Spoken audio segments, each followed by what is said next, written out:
Bonjour et bienvenue dans votre émission Confiné pour prier. Je suis très heureux de vous retrouver aujourd'hui. Je crois que la douce présence du Seigneur va venir sur vous aujourd'hui. Peut-être vous écoutez cette émission pour la première fois et l'amour de Dieu veut se manifester en votre faveur. Vous êtes peut-être quelqu'un de religieux ou peut-être athée, mais aujourd'hui Dieu veut manifester son amour envers vous. Et je crois que ce n'est pas un hasard que vous puissiez regarder cette émission aujourd'hui. Plusieurs, vous avez l'habitude de la suivre.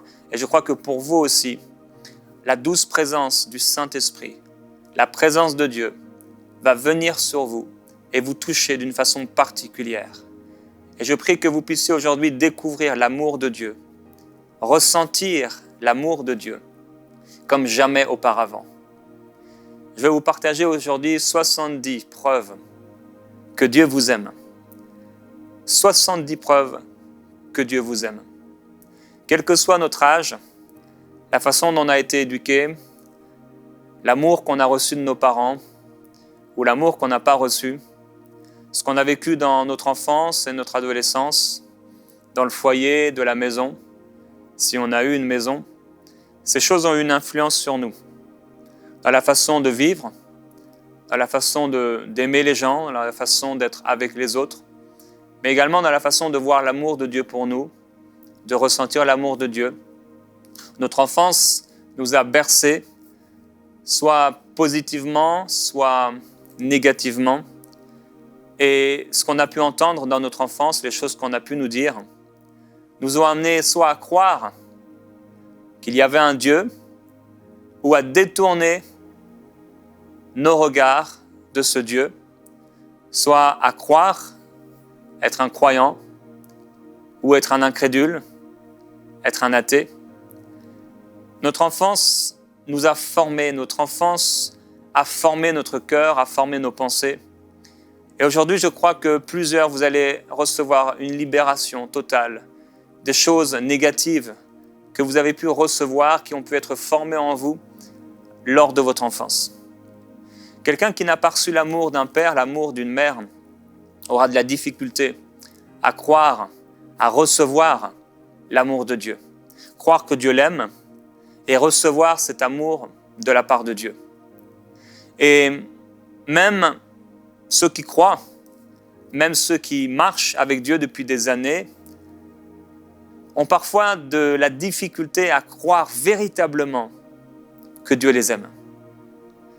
C'est pourquoi dans le Nouveau Testament, dans une lettre que l'apôtre Paul a écrite à l'Église, dans le livre d'Éphésiens, il prie.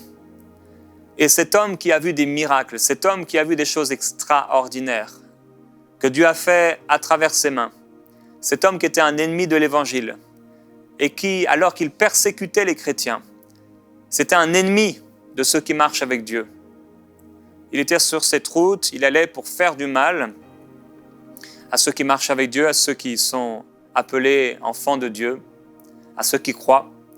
Il a eu une vision du Seigneur Jésus-Christ et il a été touché par la puissance de Dieu au point où tout ce qu'il avait reçu, tout ce qu'il avait appris a été complètement changé, bouleversé par une expérience qu'il a faite avec Dieu. Je me souviens lorsque mon beau-père, le père de mon épouse, m'a appelé un jour. Il n'était pas particulièrement croyant, il n'allait pas à l'église, il ne lisait pas la Bible ou quoi que ce soit, ou aucun livre religieux. Et ça n'allait pas pour lui, il m'a appelé. Je lui avais déjà partagé mon témoignage 1 ou 2 fois. Et je vous l'ai dit au téléphone, je vais prier pour vous. Et la semaine prochaine, Dieu va faire quelque chose dans votre vie. Dieu va se révéler à vous. Le mardi soir, il est rentré chez lui. Il commençait à faire nuit. Et là, il a vu une croix illuminée, une vision spirituelle. C'était la première fois de sa vie.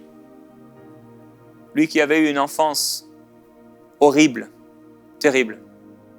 Une croix illuminée et il s'est dit, mais est-ce que je suis fou? J'ai pas bu?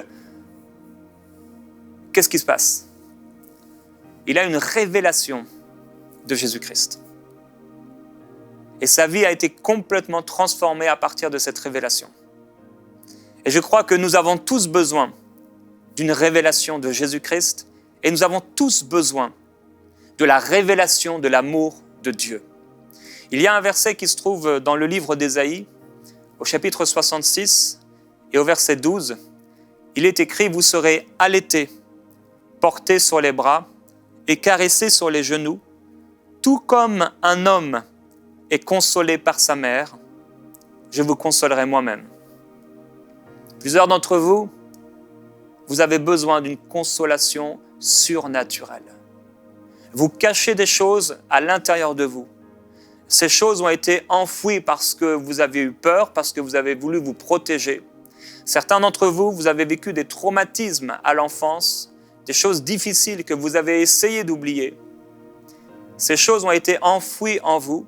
Elles ont créé, elles ont formé en vous un caractère qui est celui que vous avez aujourd'hui.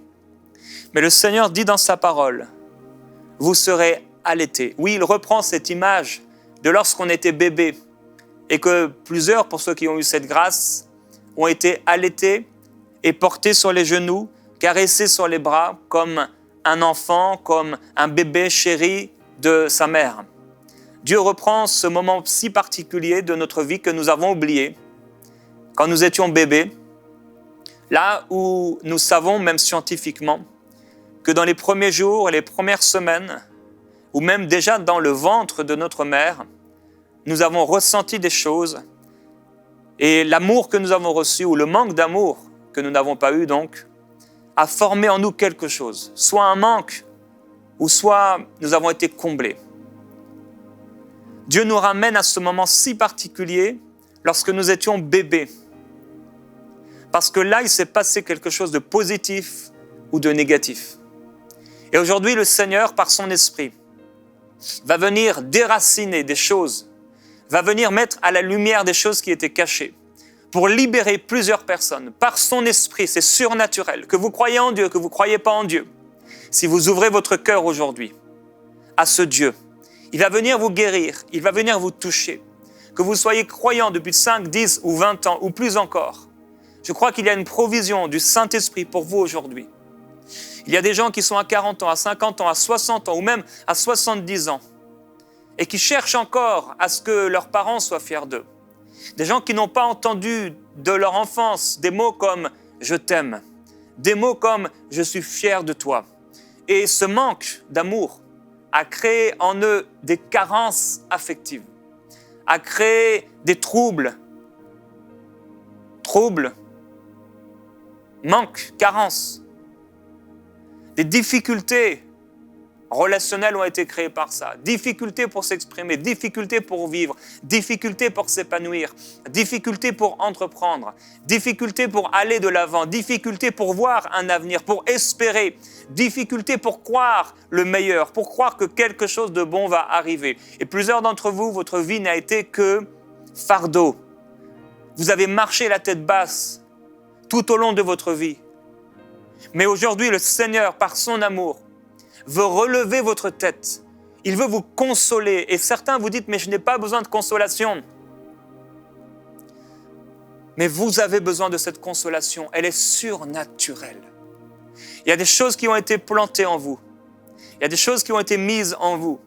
Et ces choses ne pourront partir que par l'amour de Dieu, par la consolation que donne le Seigneur. Plusieurs, vous avez vécu des traumatismes, je l'ai dit. Certains des abus sexuels. Certains, vous avez vu votre père mourir sous vos yeux. Certains, votre père, votre mère ou votre frère, sœur, des gens de votre famille sont morts quand vous étiez jeune et ça a créé en vous un traumatisme. Et vous n'avez jamais reçu cette consolation surnaturelle. Certains, vous étiez mariés avec quelqu'un et cette personne est partie par une maladie ou par un accident et vous n'avez pas été consolés d'une manière surnaturelle. Le Seigneur vous dit aujourd'hui à travers Ésaïe, vous serez allaités, vous serez portés sur les bras et caressés sur les genoux.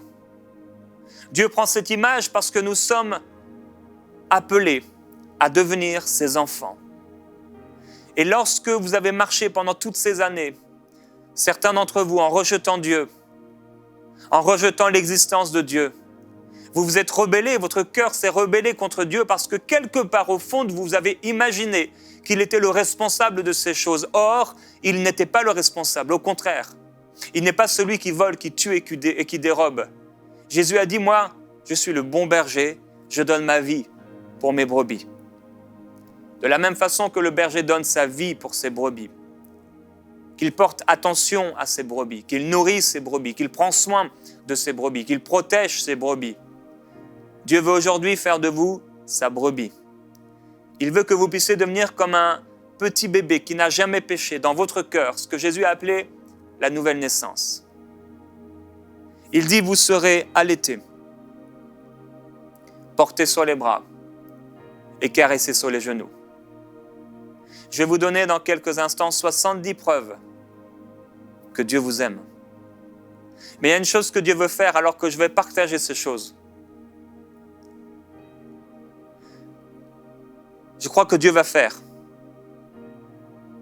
Il va vous prendre. Comme vous savez, la poule, elle couvre ses œufs.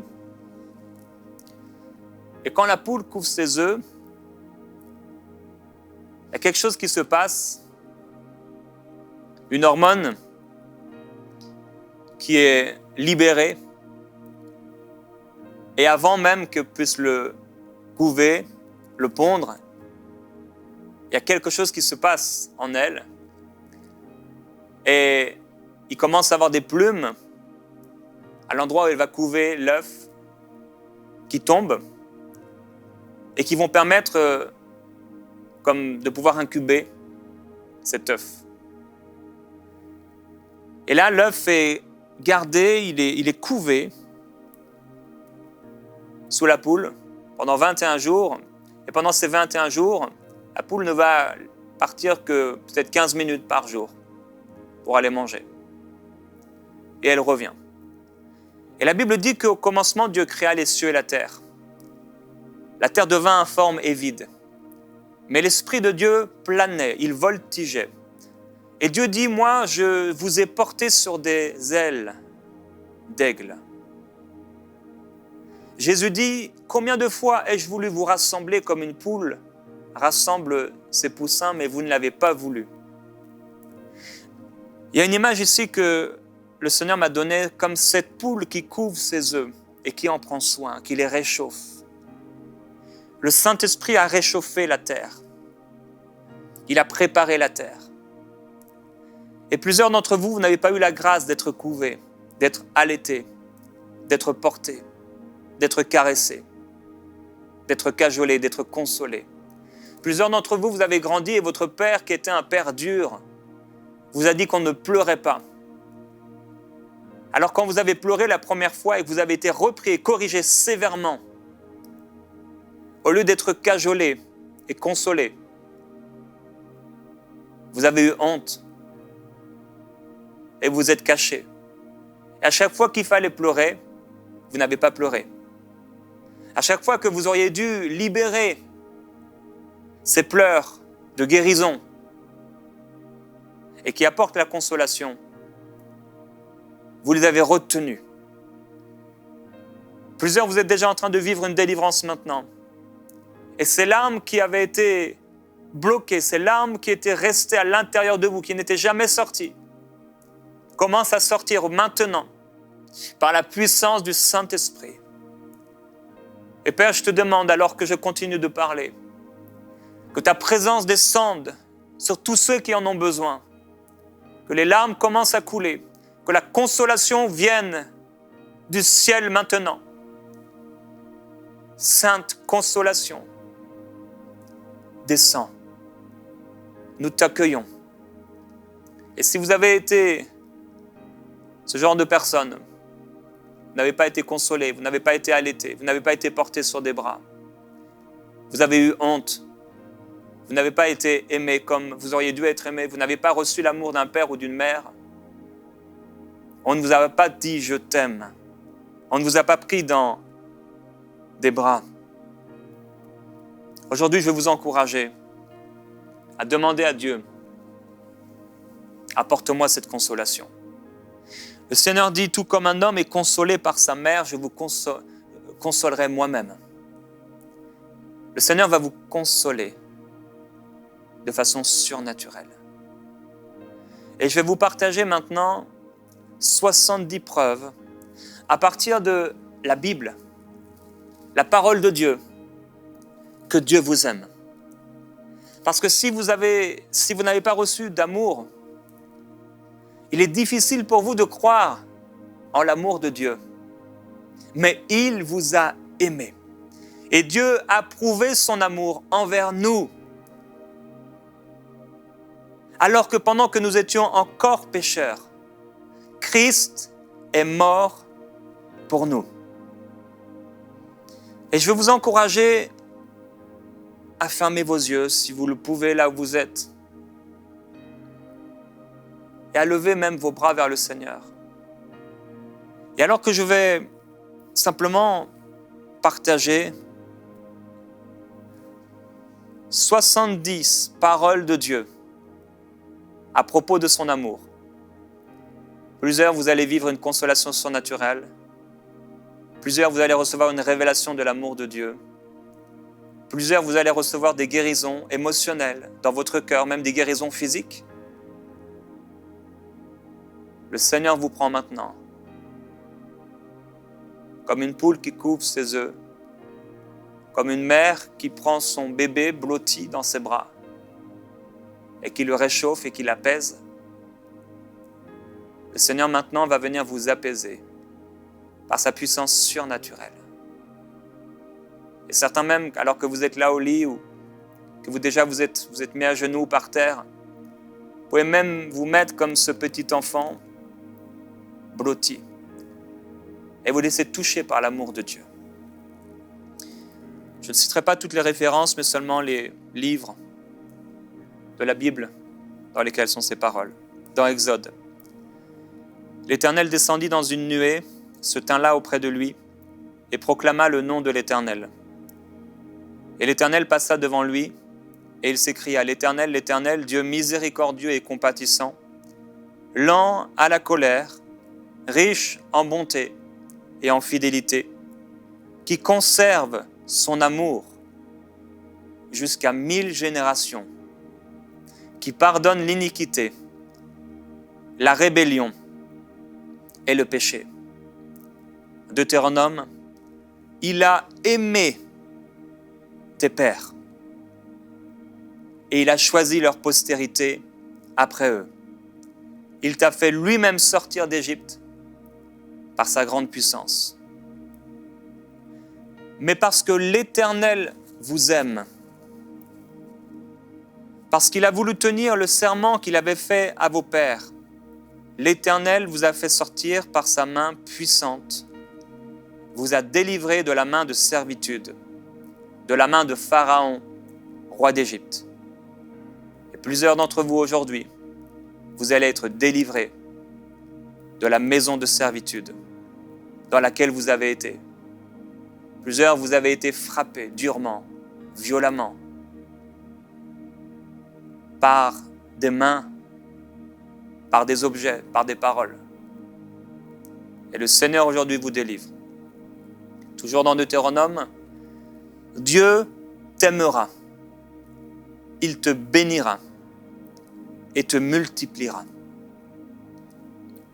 C'est à tes pères seulement que l'Éternel s'est attaché pour les aimer. Et après eux, c'est leur postérité. C'est vous qu'il a choisi d'entre tous les peuples, comme vous le voyez aujourd'hui. Il fait droit à l'orphelin et à la veuve. Il aime l'étranger et lui donne de la nourriture et des vêtements. Et si vous avez été jusqu'à aujourd'hui étranger à Dieu, il va vous donner de la nourriture et des vêtements. Mais l'Éternel, ton Dieu, n'a pas voulu écouter Balaam. Et l'Éternel, ton Dieu, a changé pour toi la malédiction en bénédiction parce que tu es aimé de l'Éternel, ton Dieu. Oui, il aime les peuples, tous ceux qui lui appartiennent. sont dans ta main. Ils se sont tenus à tes pieds, ils ont reçu tes paroles. Dans le livre de 2 Samuel, David consola Bathsheba, sa femme, et il alla auprès d'elle. Elle enfanta un fils qu'il appela Salomon et qui fut aimé de l'Éternel. Il m'a mis au large. Il m'a sauvé parce qu'il m'aime. Et je veux vous encourager à proclamer ces versets après moi. Dans le livre de 1 Roi. Béni soit l'Éternel ton Dieu, qui t'a accordé la faveur de te placer sur le trône d'Israël. C'est parce que l'Éternel aime à toujours Israël qu'il t'a établi roi. Et nous sommes cet Israël, son royaume et ses rois.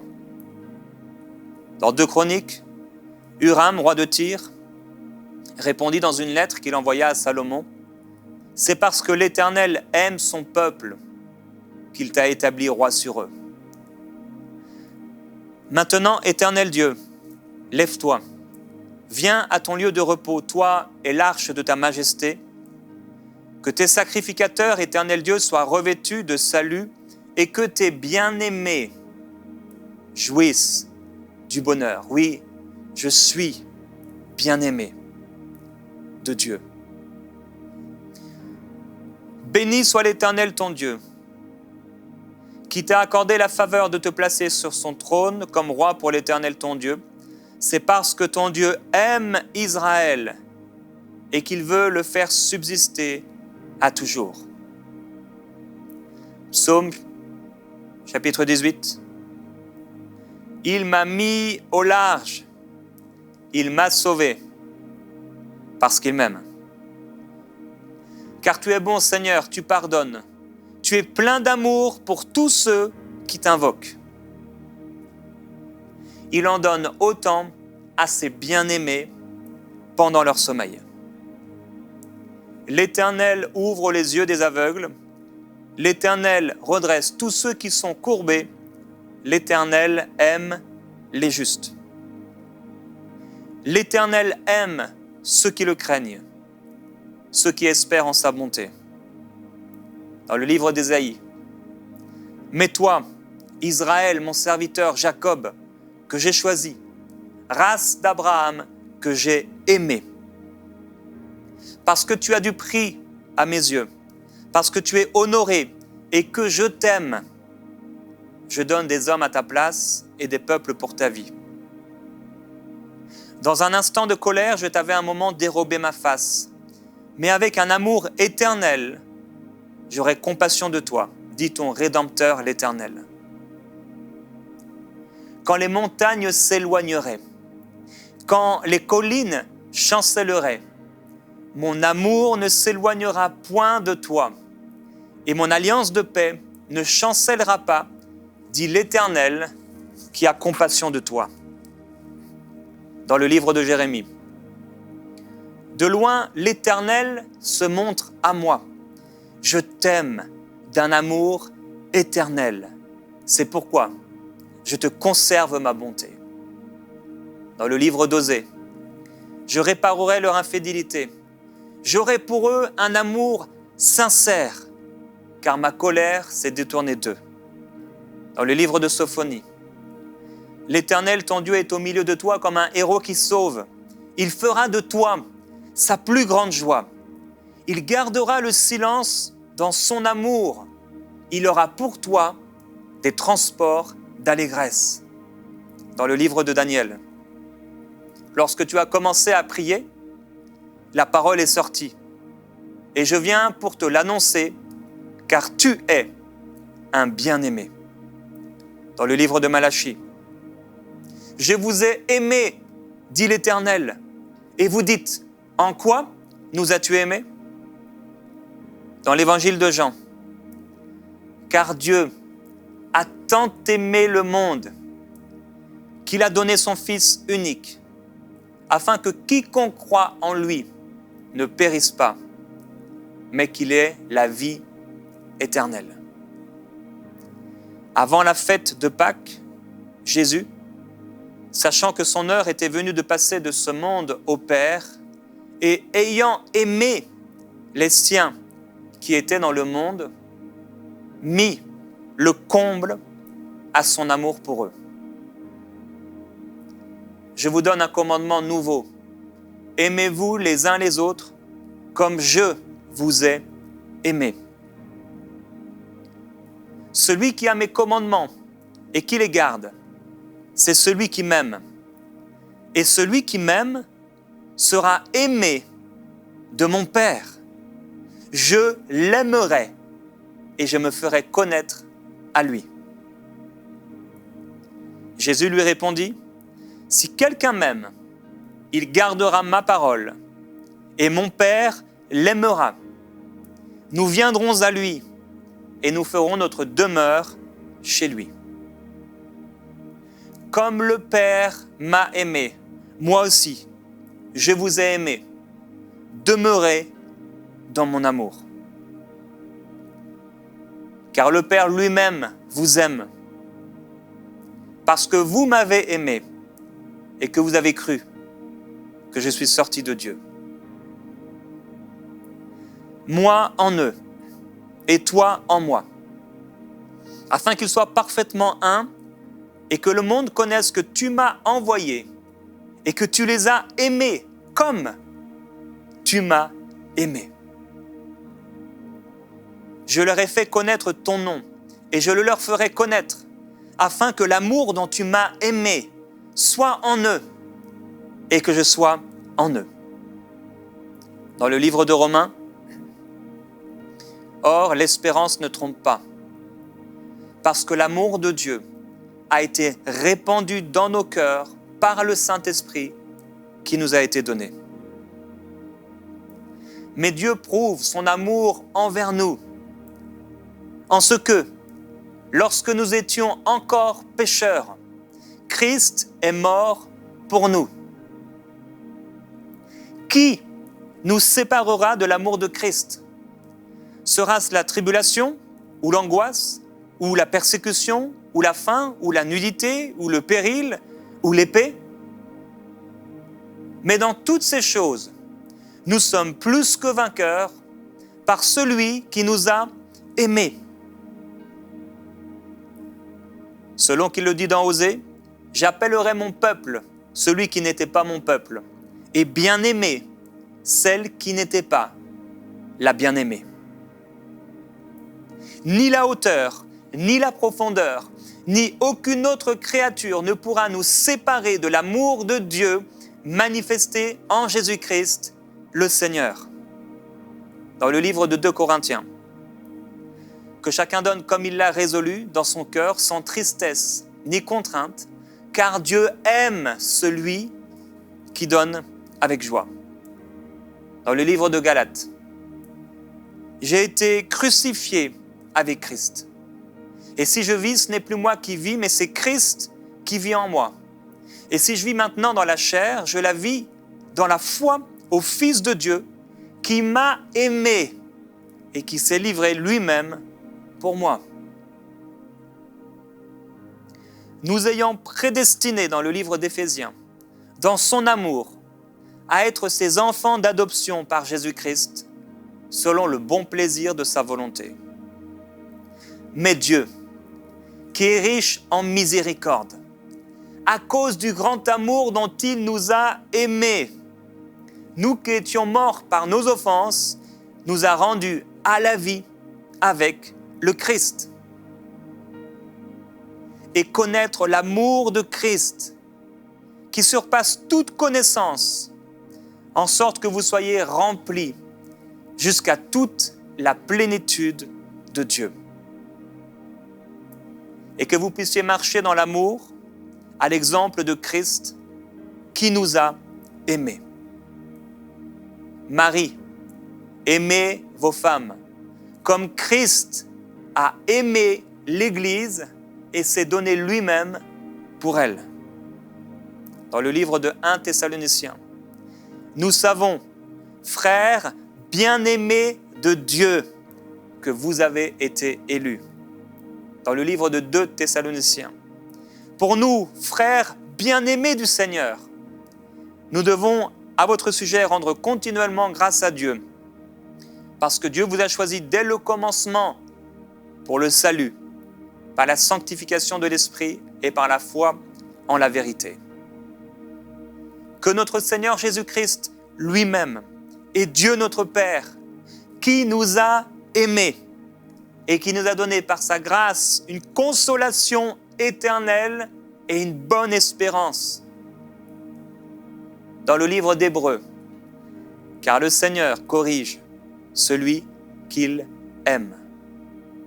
Dans le livre de Tite. Mais lorsque la bonté de Dieu, notre Sauveur, et son amour pour tous les hommes ont été manifestés, il nous a sauvés, non à cause des œuvres de justice que nous aurions faites, mais selon sa miséricorde. Dans l'épître de 1 Jean, voyez quel amour le Père nous a témoigné pour que nous soyons appelés enfants de Dieu. Et nous le sommes. Si le monde ne nous connaît pas, c'est qu'il ne l'a pas connu. Nous avons connu l'amour en ce qu'il a donné sa vie pour nous. Nous aussi, nous devons donner notre vie pour les frères. L'amour de Dieu a été manifesté envers nous en ce que Dieu a envoyé son Fils unique dans le monde afin que nous vivions par lui.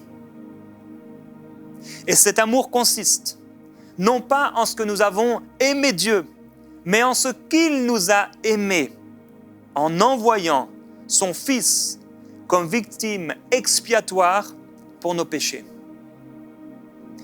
Bien-aimés, si Dieu nous a ainsi aimés, nous devons nous aussi nous aimer les uns les autres. Et nous avons connu l'amour de Dieu, l'amour que Dieu a pour nous, et nous y avons cru. Dieu est amour, et celui qui demeure dans l'amour demeure en Dieu, et Dieu demeure en lui. Pour nous l'aimons parce qu'il nous a aimés le premier. Dans le livre de Jude, Jude, serviteur de Jésus-Christ et le frère de Jacques, à ceux qui ont été appelés, qui sont aimés en Dieu le Père et gardés pour Jésus-Christ. Dans le dernier livre de la Bible, l'Apocalypse, et de la part de Jésus-Christ, le témoin fidèle, le premier-né des morts et le prince des rois de la terre, à celui qui nous aime, qui nous a délivrés par son sang de nos péchés. Voici, je te donne de ceux de la synagogue de Satan qui se disent juifs et qui ne le sont pas, mais qui mentent. Voici, je les ferai venir, se prosterner à tes pieds et connaître que je t'ai aimé. Moi, je reprends et je châtie tous ceux que j'aime. Aie donc du zèle et repens-toi. Père, je viens d'apporter 70 preuves par ta parole que tu nous as aimés. Et je prie pour une révélation surnaturelle de ton amour. Oui, j'ai dit que celui qui avait persécuté l'Église, Saul de Tarse, celui qui faisait du mal aux croyants et qui a, par une expérience que tu lui as donné de faire, une révélation de Jésus-Christ, était transformé. Cet homme qui a été libéré, qui a été transformé et qui a vu des miracles extraordinaires suite à cette révélation, a élevé une prière au-dessus de toutes les autres prières. Il a dit, je prie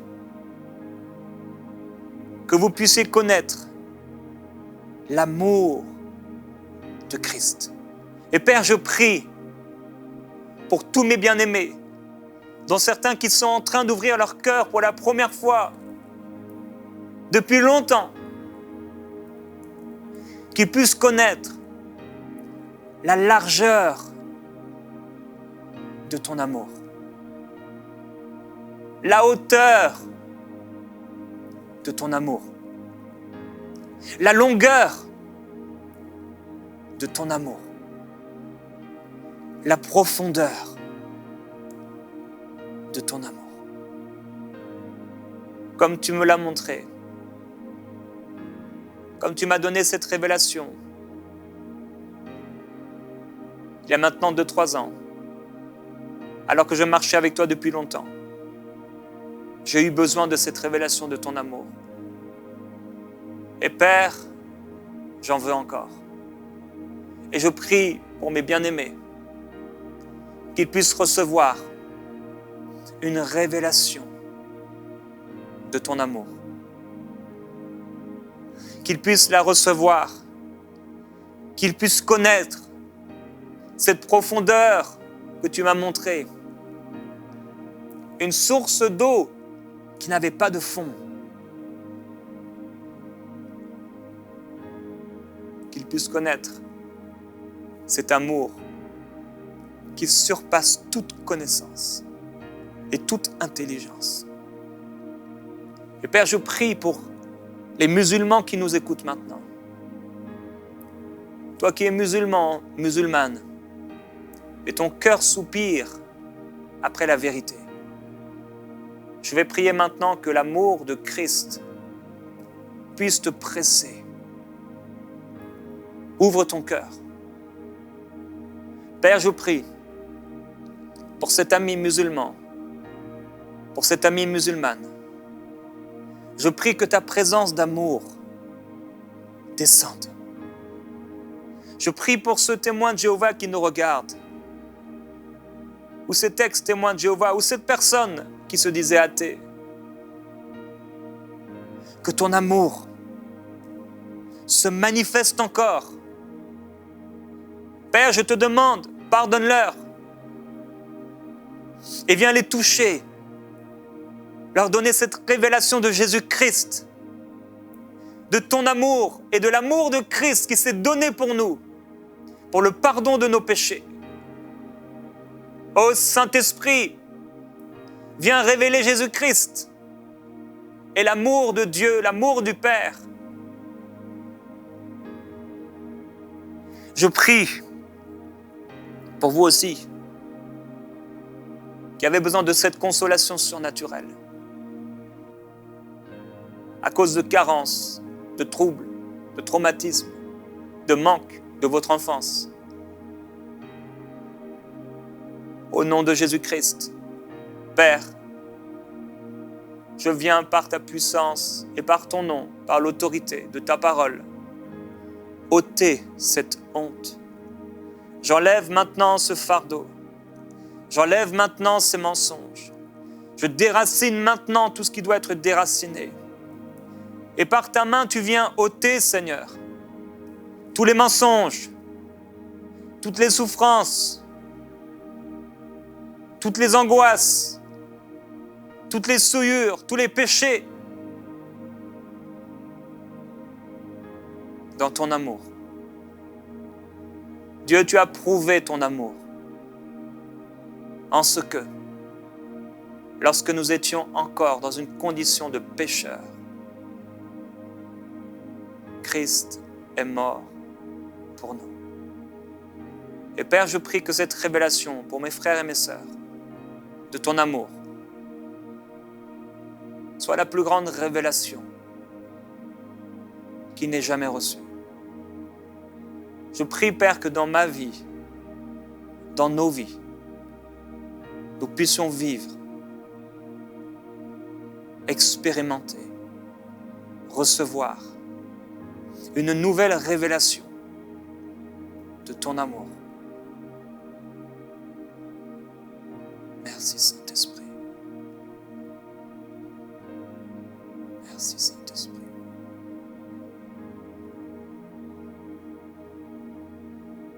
Vous serez allaités,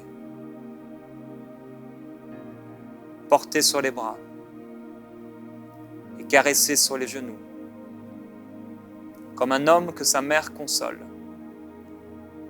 Je vous console, dit le Seigneur. Je vous bénis. Que la présence du Seigneur descende avec force sur vous. Attachez-vous à lui, parlez-lui, méditez sa parole. Rejoignez des frères et des sœurs dans la foi. Si vous avez fait cette expérience aujourd'hui de la nouvelle naissance, vous pouvez nous contacter si vous le souhaitez. À bientôt dans Confiné pour prier.